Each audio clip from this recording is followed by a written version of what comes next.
Lucas capítulo 5, a partir do versículo de número 33. Depois do sermão, nós cantaremos o hino 201, manso e suave.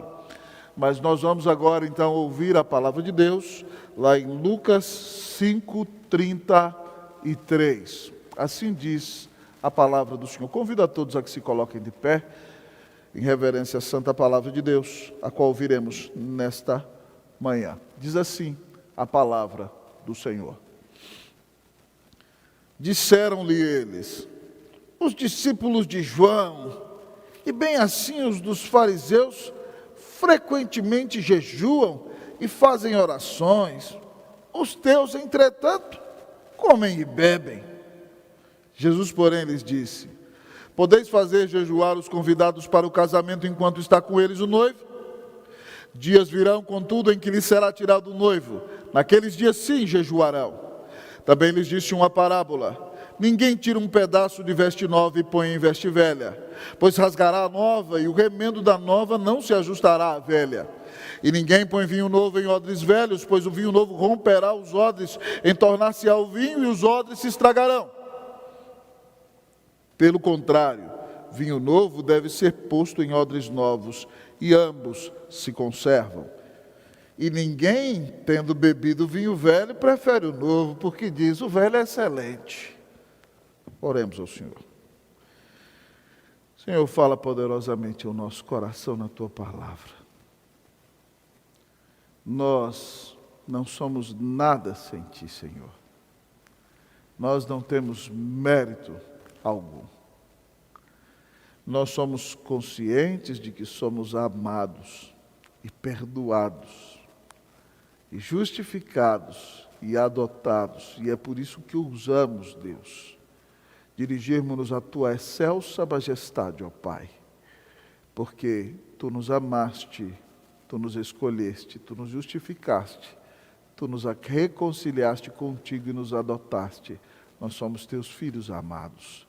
Que bênção saber que nós somos os filhos amados de nosso Papai Celestial. Então, Pai Santo, agora, porque Tu nos amas, dá-nos o Teu alimento pela graça de Jesus. Descedenta-nos, Senhor. Ó Pai, e faz desta mensagem um espelho, para que cada um de nós se enxergue no texto, enxergue os seus próprios pecados.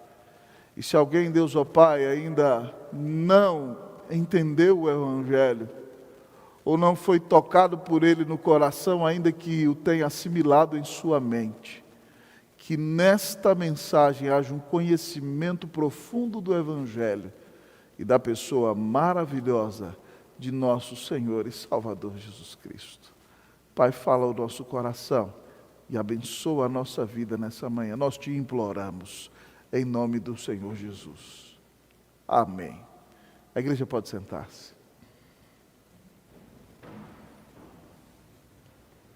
Santos irmãos e irmãs, que privilégio foi para nós, nos 4 domingos anteriores e neste 5º domingo, percorrermos este capítulo tão precioso do Evangelho de Lucas que revela a humanidade do Senhor Jesus. Se vocês se lembram muito bem, no primeiro domingo, nós nos encontramos com Jesus na pesca milagrosa e vimos de camarote a conversão de Pedro e o seu chamado para se tornar um pescador de homens, junto com Tiago e João, seus amigos.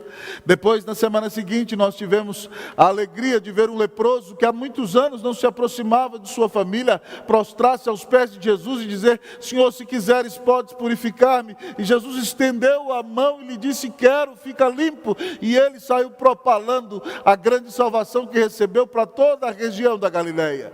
Na semana seguinte nós encontramos Jesus pregando em Cafarnaum, e a grande multidão está escutando.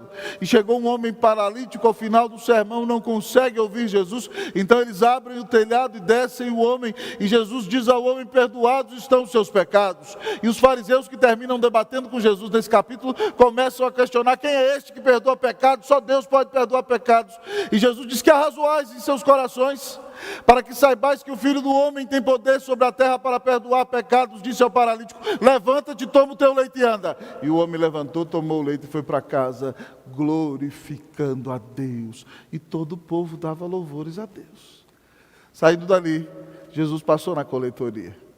Lá estava Levi Mateus, um homem que tinha colocado a sua esperança no dinheiro, que tinha aberto mão da sua herança como filho da aliança e cortado os vínculos até com sua própria família. E Jesus então olha para ele e disse, segue-me. E ele abandona todo aquele dinheiro, vai para sua casa e se torna um missionário, convida todos os seus amigos para Jesus pregar para eles. E aí os fariseus começam a questionar os discípulos, por que o mestre de vocês se junta com esse tipo de gente, com essa laia? Eles não se consideravam pecadores, não enxergavam a si mesmos, tinham cegueira espiritual. E Jesus diz a eles, os sãos não precisam de médico, e sim os doentes. Eu não vim chamar justos, e sim pecadores ao arrependimento. Nós vimos o encontro com Pedro, nós vimos o encontro com o leproso, nós vimos o encontro com o paralítico e seus amigos, nós vimos o encontro com Levi e seus amigos, e o último encontro é o encontro com os fariseus.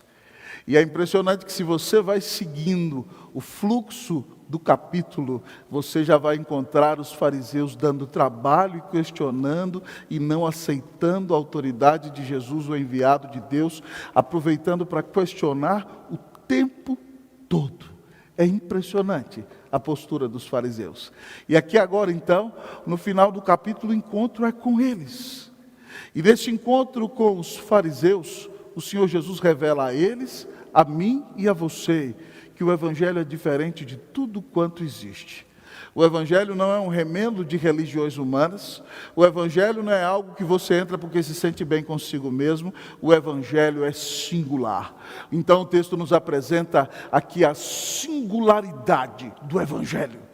Este é o tema da nossa mensagem, a singularidade do Evangelho. Que ao perceber a singularidade do Evangelho, você creia nele, você guarde-o no coração, você se agarre a ele, você confie somente em Jesus, e você tenha a sua esperança única e exclusivamente posta no Filho de Deus. Porque o texto nos apresenta que o Evangelho é diferente de tudo quanto existe. O Evangelho é singular.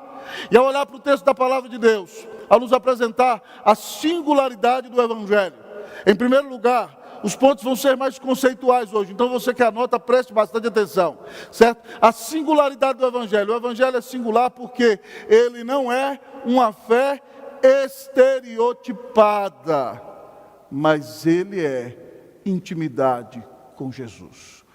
O Evangelho não é uma fé estereotipada, mas é intimidade com Jesus.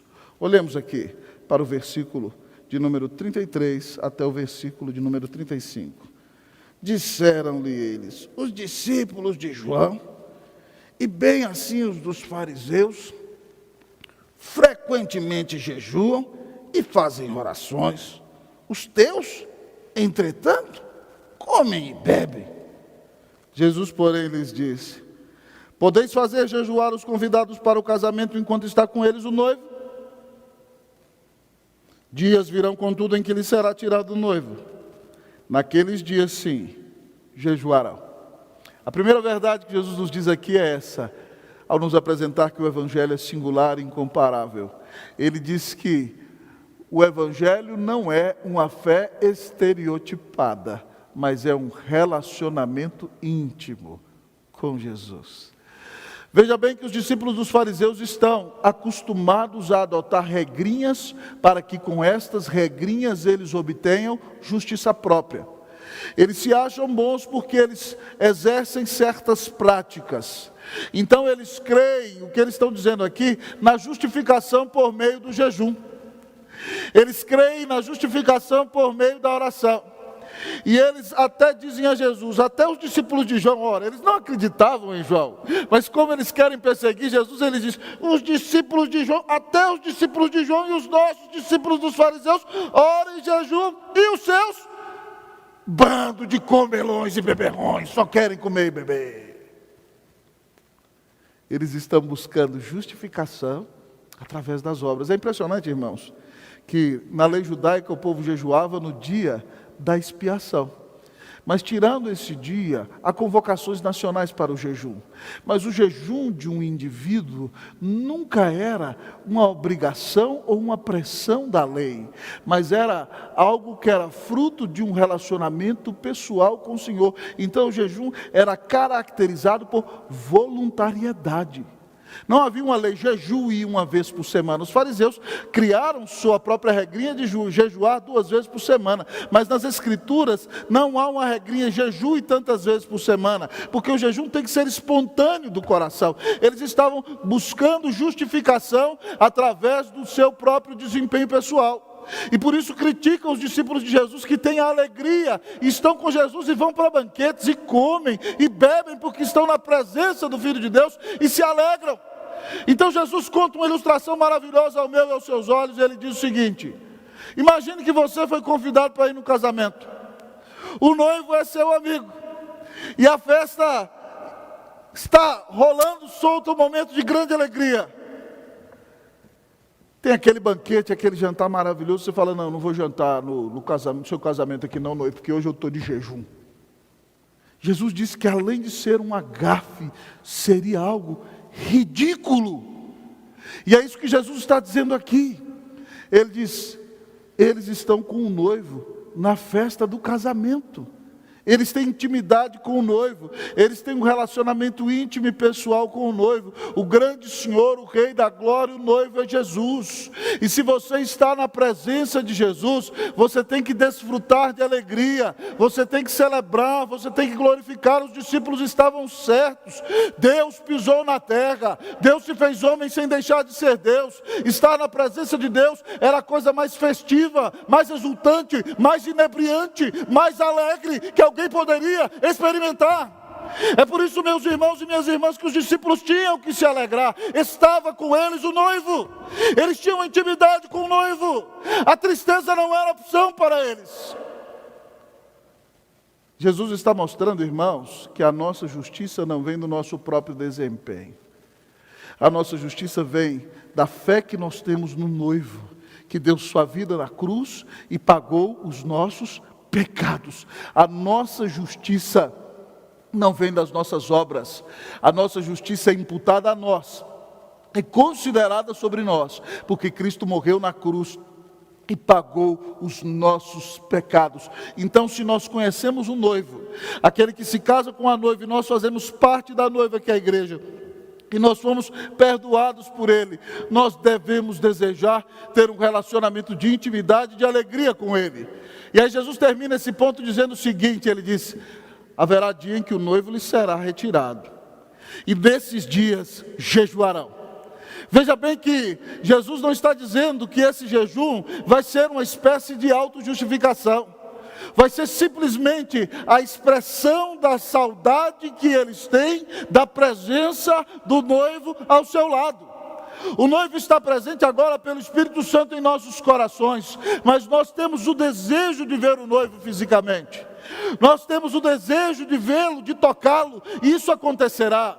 Enquanto nós não temos esse privilégio, porque agora o noivo se foi da nossa presença, nós exultamos do Espírito, mas nós jejuamos, nós deixamos de comer algumas vezes para dizer, Senhor, nós necessitamos de Ti, mais do que o pão, mais do que a água, mais do que a carne, mais do que o alimento, nós temos fome da Tua presença, nós temos saudades do Senhor, enche-nos do Teu Espírito, até o dia em que nós não podemos nos encontrar. Então o jejum é uma expressão de amor e de total dependência. Eu não sei se vocês já viram apaixonados que, quando muitas vezes não são correspondidos, eles deixam de comer. Eu já vi gente adoecer e ficar uma semana sem comer, de paixão louca, pecaminosa. Nós que amamos Jesus temos amor santo, paixão santa, e às vezes deixamos de comer a comida de lado para dizer a Ele o quanto o amamos, o quanto dependemos dEle, o quanto precisamos de Sua intervenção. Mas nós não somos justificados pelo jejum, e nós não saímos apontando o dedo. Você não está jejuando, você não está jejuando, você não está jejuando. Quem faz isso não crê na justificação pela graça, mediante a fé. crê na justificação por meio de usos e costumes. E Jesus está dizendo aqui para mim e para você então, que o Evangelho não é uma fé estereotipada, não é seguir regrinhas. O Evangelho é ter um relacionamento vivo e pessoal com o Senhor Jesus. Os discípulos o viam presentemente. Hoje nós temos esse relacionamento com Ele pela fé. Porque cremos no seu sacrifício. Porque cremos que nunca ninguém nos amou como Jesus. Ah, pastor, então já que não temos que seguir regrinhas, nós não vamos obedecer? Não, nós vamos obedecer. Mas a nossa obediência não é para conquistar justiça. Não é uma obediência interesseira. É uma expressão de amor. Nós sim jejuamos, não para ter justiça própria, nós oramos, nós lutamos para obedecer, porque o Senhor nos amou, nos comprou com o seu sangue, nós pertencemos a Ele. Mas preste atenção, o Evangelho não é uma fé estereotipada, é um relacionamento pessoal com Jesus. Há pessoas que confundem, amados irmãos, ser cristão evangélico com seguir regrinhas, com buscar justiça própria, com se achar superior aos outros. Não. Seguir a Jesus é crer nele como seu Senhor e Salvador, é receber o perdão de pecados por causa da obra dele na cruz. É ter um relacionamento vivo e pessoal com Ele. E por isso então nós oramos para derramar a nossa alma, para adorá-lo, para cantar a Ele, para contar-lhe nossas dores, nossas angústias, as lutas que enfrentamos. Por isso estamos aqui ouvindo a sua palavra, é um relacionamento. Irmãos, o culto, eu não sei se vocês sabem, mas ele é uma figura do relacionamento do noivo com a noiva. Todos os domingos quando a igreja se reúne, nós vemos ali a expressão desse relacionamento. A noiva canta a beleza do seu noivo, a noiva confessa suas falhas e suas debilidades, a noiva recebe o perdão do seu noivo e agradece, e depois então o noivo fala com ela na sua palavra, e é um relacionamento de intimidade. Isso é o culto, intimidade de Jesus com a igreja, e ele fala com a noiva, e a noiva então depois de receber alegremente a sua palavra, exulta e canta, e vive para a glória do noivo, que a amou e deu a vida na cruz para salvá-la. Querido amigo e irmão, o Evangelho é relacionamento íntimo e pessoal com Jesus. Se você acha que é salvo porque segue regrinhas, porque vem à igreja, porque dá o dízimo, porque é bonzinho, você pode se surpreender de depois da morte despertar no inferno. Ué, pastor, não tenho que fazer nada disso? Tem.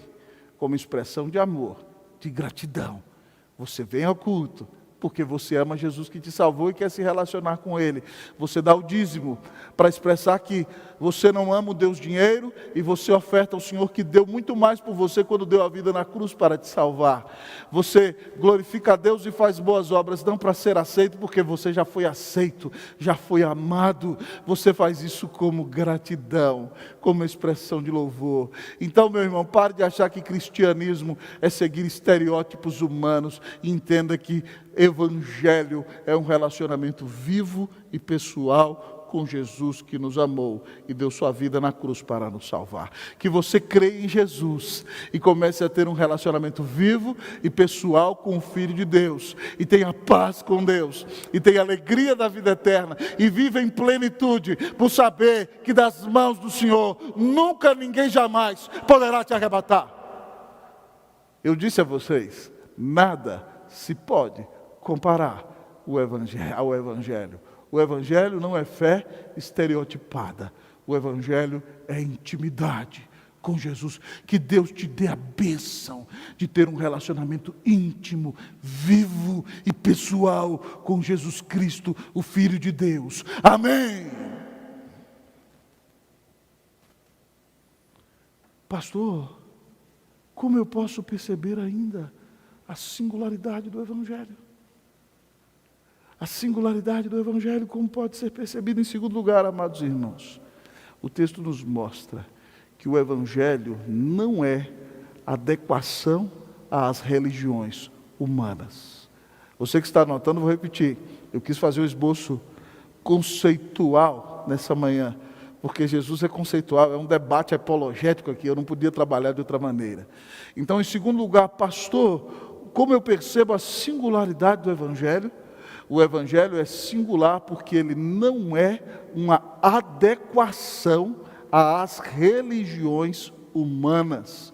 Olhemos para o texto, versículo de número 36 a 38, diz assim o texto. Também lhes disse uma parábola: ninguém tira um pedaço de veste nova e põe em veste velha, pois rasgará a nova e o remendo da nova não se ajustará à velha. E ninguém põe vinho novo em odres velhos, pois o vinho novo romperá os odres, entornar-se-á o vinho e os odres se estragarão. Pelo contrário, vinho novo deve ser posto em odres novos, e ambos se conservam. Jesus aqui está nos ensinando que o Evangelho não é uma adequação à religiosidade humana. O que ele está dizendo? Ele conta uma parábola, irmãos, uma história com princípios, para que eles entendam, aqueles que são dele, entendam o que de fato é o Evangelho, e para confundir aqueles que não são dele. E ele diz o seguinte, que ninguém pode pegar uma roupa nova e cortar um pedaço e fazer um remendo numa roupa velha. Imagine que eu tenha uma camisa jeans, que ela já tem mais de 10 anos, e ela gastou de tanto lavar, fez um furo, e aí eu ganhei uma camisa nova, de seda, branca, espetacular, mas eu sou uma pessoa sem juízo, e gosto mais da camisa jeans do que da camisa de seda. Aí eu vou lá, poxa, essa aqui é tão chique, é tão cara, eu vou melhorar minha camisa jeans, vou lá e corto a camisa de seda, e aí vou e costuro na camisa jeans. Como é que você acha que vai ficar? Ridículo, reverendo! É isso mesmo, meu irmão. Além de perder a camisa de seda linda, branca, nova que eu ganhei, eu vou ficar parecendo um Zé Mané, com todo respeito, viu, meus irmãos? Usando aquela roupa, né, com remendo de seda numa camisa jeans velha. O que Jesus está dizendo é o seguinte, que você não pode tentar adequar o Evangelho ao judaísmo, que você não pode tentar adequar o Evangelho às religiões humanas. Preste atenção, irmãos, o grande problema de todas as religiões humanas é que elas se baseiam no mérito do homem. O homem tem que fazer boas obras para ser salvo, ou o próprio homem tem que aplacar a ira do Deus ao qual ele serve. Mas toda a salvação e redenção do homem depende dele. E assim, amado irmão, em toda idolatria do coração humano, se alguém ama o Deus dinheiro, enquanto essa pessoa não for rica, ela não se sente feliz. Aquele que coloca o sucesso em primeiro lugar, enquanto ele não é bem sucedido, ele não tem paz na alma. E depois ele se torna bem sucedido e não tem paz, porque o sucesso não pode trazer paz para o coração. É assim, meu querido amigo e irmão, por isso pessoas sobem escadas de joelhos, andam centenas de quilômetros a pé, açoitam as suas costas, porque a religiosidade humana acredita que o homem pode conseguir mérito por si mesmo diante de Deus. Mas isso é um grande erro. O Evangelho não quer adequar-se às religiões humanas. Você não pega a camisa nova do Evangelho e corta para remendar o tecido velho do judaísmo, ou de qualquer outra religião humana que se fundamente em méritos. O grande problema, amados irmãos, é que todas as religiões e filosofias humanas tratam da melhoria do homem por si mesmo. O Evangelho mostra que você é pecador, que não existe nada que você possa fazer para ser salvo, que somente uma intervenção de Deus poderia salvar você, e por isso Deus amou ao mundo de tal maneira que deu seu Filho unigênito para morrer na cruz em teu lugar, para que se você nele crê, você não pereça, mas tenha a vida eterna. Mas Jesus continua ensinando que o Evangelho não é uma adequação às religiões humanas. E a segunda ilustração que ele usa é a ilustração do vinho. Queridos irmãos, quando os judeus chegavam perto da época da colheita do vinho, eles matavam alguns bodes. Eles comiam as carnes do bode, mas separavam a pele do bode, tirando toda a carne e toda a gordura.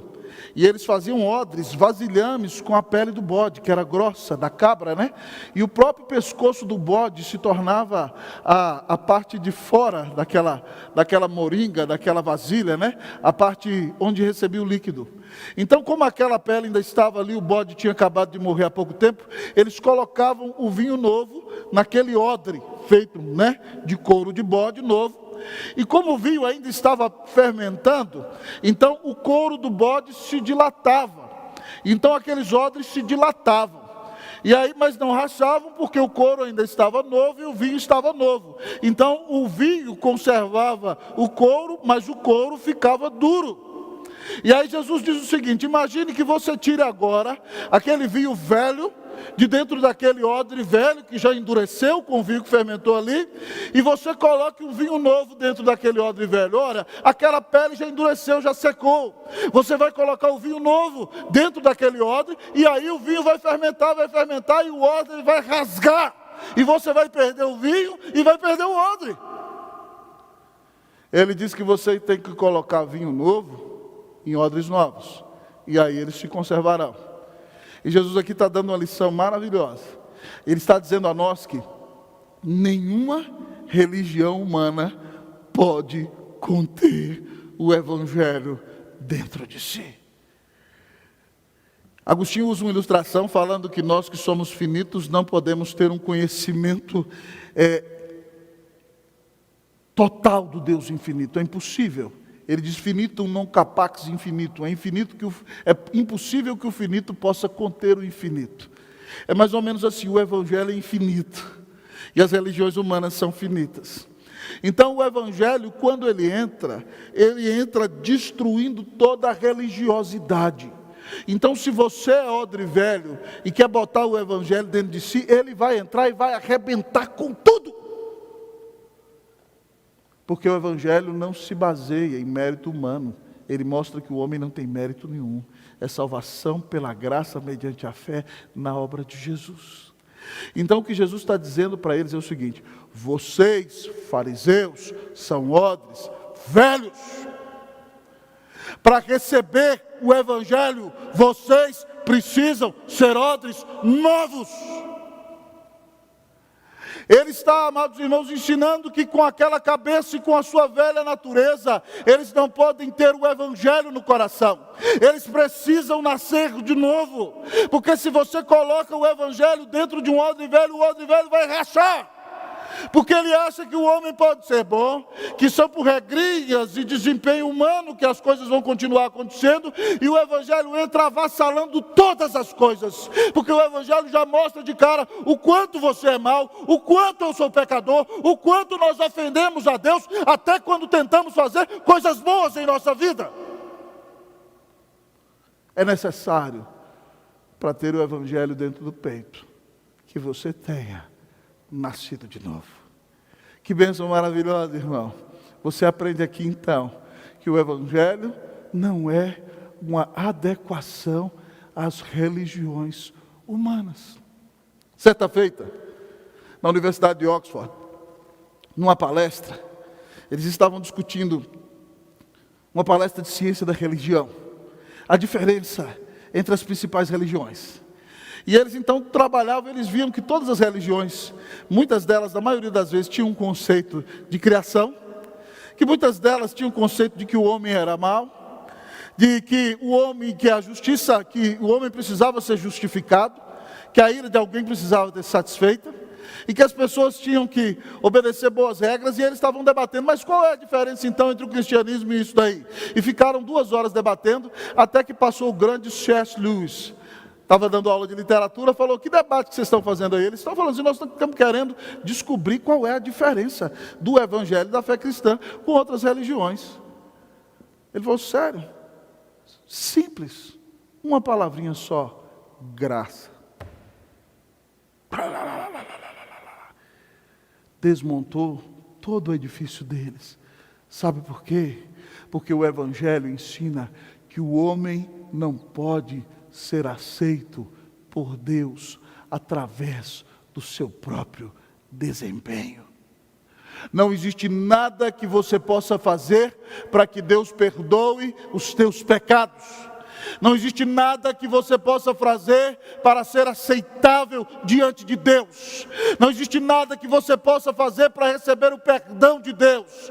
Se você tentar fazer, você vai fazer por glória própria e vai ofender mais ainda a santidade de Deus.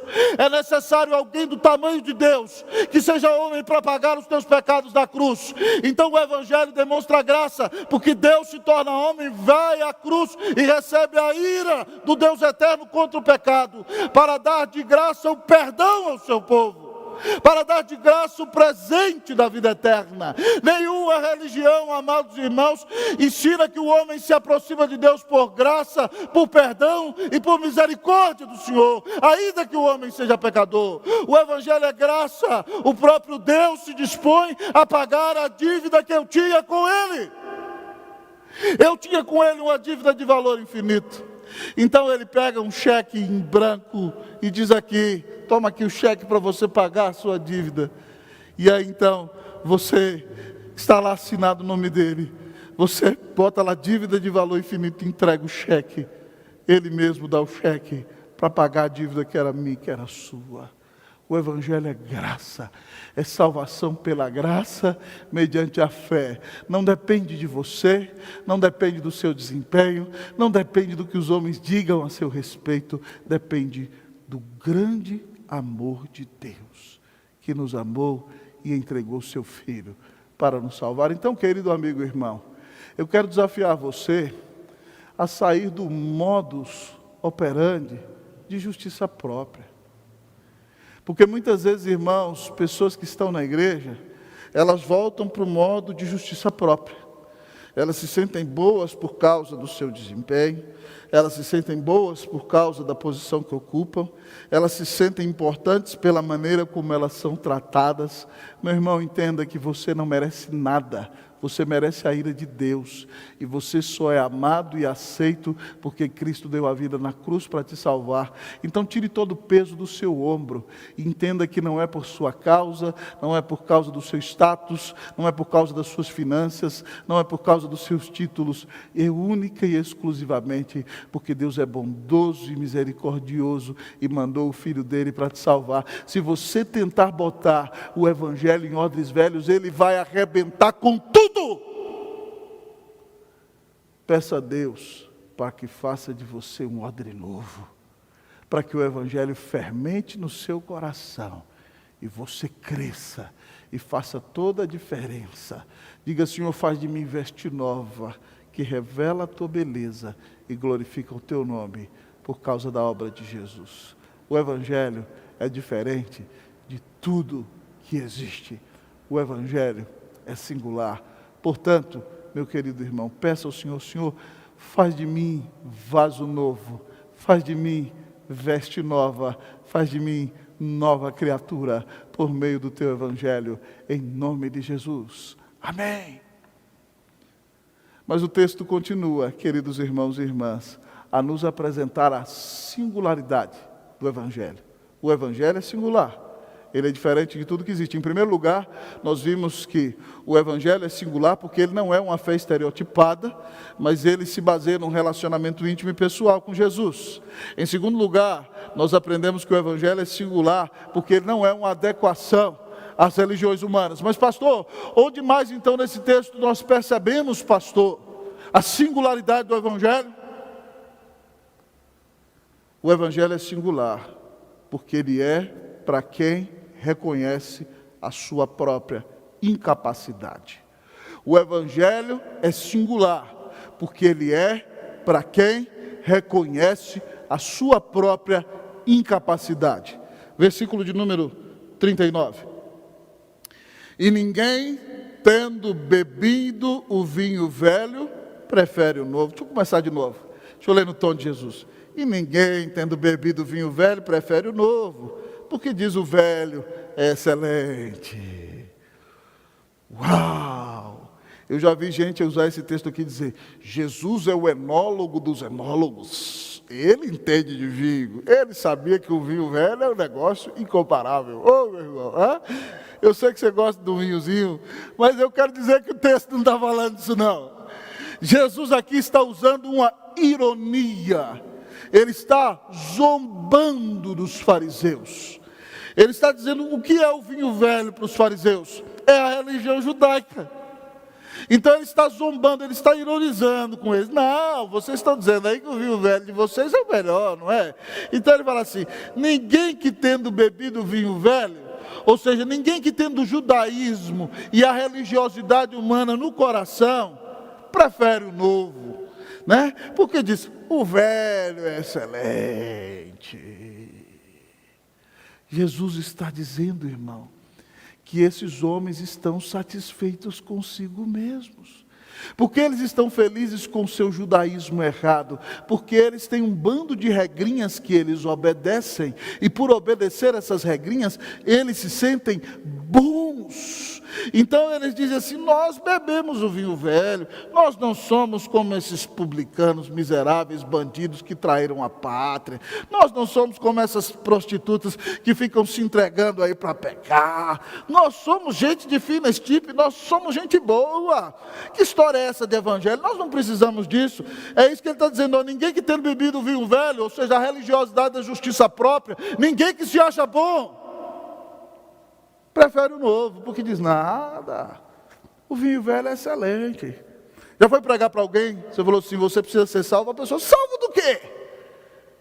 Eu não preciso ser salvo de nada, eu estou com minha conta cheia de grana, sou gente boa, não estou fumando, não estou cheirando, não estou roubando de ninguém, estou tentando ser fiel à minha mulher, com as caídas aqui e ali, eu sou gente fina, não preciso ser salvo de nada não.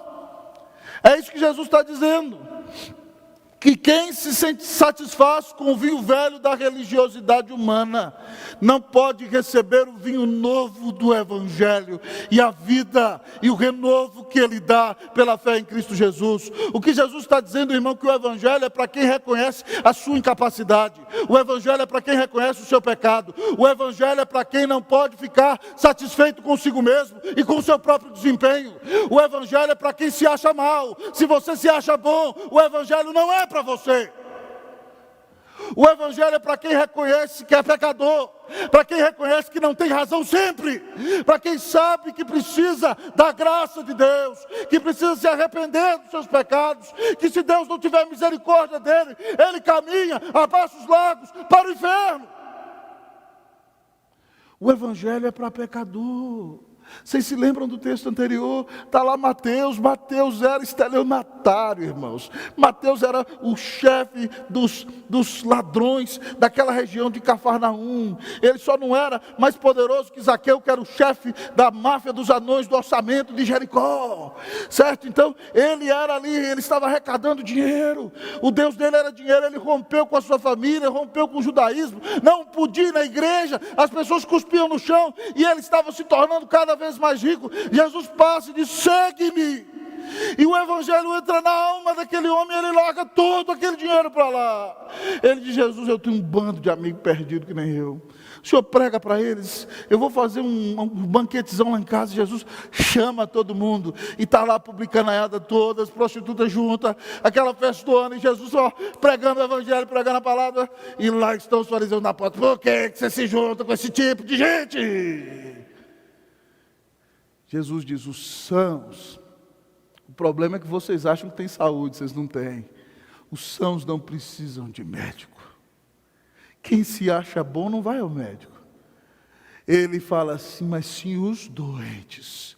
É só quem reconhece a sua falibilidade que recebe o Evangelho no coração. Ele fala: eu não vim para chamar justos. Se você se acha justo, se acha bom, não tem espaço para você no Evangelho. Mas eu vim chamar pecadores ao arrependimento.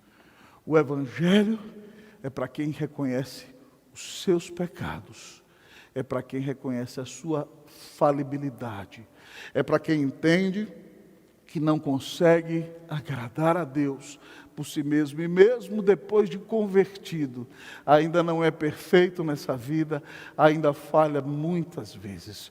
Você que é crente, você tem pecado contra o Senhor? Você tem sido desleal a Ele? Você tem colocado outros deuses no lugar do Senhor? A sua satisfação pessoal é o seu próprio Deus? O seu desejo de se tornar mais rico é a sua esperança? Se o Senhor tirar todos os bens que você tem, o seu prazer carnal é aquilo que satisfaz a sua alma? Isso revela que você é pecador e que você precisa do Evangelho. Você precisou do Evangelho quando creu para ser salvo, e você ainda precisa do Evangelho hoje. Você se satisfaz com o desempenho humano? Quando te aplaudem, você se sente feliz? Mas quando não te apertam a mão e não te reconhecem, você se deprime? Se você se deprime por isso, você está buscando justificação através do reconhecimento humano. A sua alegria tem que estar em Jesus, mesmo que ninguém te aplauda, mesmo que ninguém te reconheça. Você é amado, você foi eleito, Cristo deu a vida na cruz por você. Para onde vai a sua mente, meu irmão, quando você não está pensando em nada? A verdadeira fé de alguém é aquela fé que se manifesta quando ele está sozinho. Quando você está sozinho, sem ninguém, o que passa na sua mente? Para onde o seu coração foge para encontrar refúgio? Se não é em Cristo Jesus, esse lugar para onde ele foge é o lugar da idolatria. E você precisa se arrepender dos seus pecados. E hoje Deus toma o bálsamo do Evangelho e aplica na ferida do seu coração, mostrando para você que nenhum sucesso humano, nenhuma riqueza humana, nenhuma realização pessoal, nenhum prazer deste mundo pode suprir o vazio que há na sua alma, pode encher de paz o teu coração, porque o seu coração tem um vazio do tamanho de Deus, e foi só Jesus, que é o próprio Deus, que morreu por você, que entra no teu coração, que perdoa os teus pecados e que te dá paz, que te dá vida eterna e que te convoca a um relacionamento de amizade, de amor, de plenitude, de perdão, de crescimento espiritual, de santa cumplicidade espiritual. Que nessa manhã você reconheça o seu pecado, pare de achar que você é bom. O grande problema, amados irmãos, de muitos cristãos que se dizem protestantes, é que eles ficam se comparando com os outros e se enchem de justiça própria. Eles olham, eu não faço como aquele fulano, eu não reajo desse jeito, eu não atuo assim. E aí eles se enchem de justiça própria e se tornam os novos fariseus da pós-modernidade. Que o Senhor nos livre disso em nome de Jesus. Que eu e você reconheçamos os nossos pecados nessa manhã, que nós digamos, Senhor, ser propício a nós pecadores. Perdão, Deus, porque nós nos achamos bons pela quantidade de doutrina que nós conhecemos. Isso é idolatria. Justificação pela fé, pelo conhecimento, não pela fé, mas pelo conhecimento. Perdão, Deus, porque nós nos achamos bons por causa do nosso próprio desempenho. Deus não te aceita por causa do tanto que você conhece ou por causa do que você faz. Ele só te aceita porque Jesus morreu na cruz por você. Então desça do salto, bote a cara no pó e diga, Senhor, eu tenho pecado contra ti, eu tenho buscado justiça para a minha vida, fora de Cristo Jesus. O Evangelho é para quem é pecador miserável, que precisa da graça de Jesus. Você conseguiu perceber a superioridade do Evangelho? Você viu que nada pode se comparar a ele? Você está realmente no Evangelho, depois de ouvir essa mensagem? Ou você está vivendo uma fé estereotipada, seguindo regrinhas e buscando justiça pessoal por meio de si mesmo? Você está firme no Evangelho? Você está proclamando esse Evangelho maravilhoso? Você crê nesse Evangelho? Ou você quer adequá-lo à religiosidade humana para se sentir perfeito, para se sentir bom, para se achar melhor do que os outros? Você reconhece a tua maldade, você reconhece o teu pecado, você reconhece as tuas falhas, você reconhece o quanto você necessita desesperadamente de Jesus. O Evangelho é para quem reconhece que não é nada sem o Senhor, meu irmão, minha irmã. Então, em nome de Jesus, ao ouvir essa mensagem, se arrependa de todos os seus pecados nessa manhã, confesse-os ao Senhor, confesse o seu desejo de ser justo por si mesmo, de ser bom aos olhos dos homens, de ser reconhecido e aplaudido em nome de Jesus. Confesse esse pecado. Creia que somente Jesus pode trazer esperança e verdadeira alegria para a sua alma e encher de paz o seu coração. E crendo nele, abandone qualquer tipo de religião estereotipada. Pare de querer adequar o Evangelho a regrias e reconhecendo o seu pecado, reconhecendo que você não pode ser salvo pelo seu próprio desempenho. Ah, querido, creia e viva em paz, e viva leve, e viva alegre, porque você foi perdoado. E das mãos do Senhor Jesus, ninguém pode tirar você. Que o Evangelho ocupe o centro da sua alma, o centro do seu coração, o centro da sua mente, o centro do seu ser, o centro da sua vida. Porque você só pode ter um relacionamento vivo e pessoal com Deus por meio da fé no Evangelho de Jesus. Que o Evangelho seja o centro da tua vida, em nome de Jesus. Amém.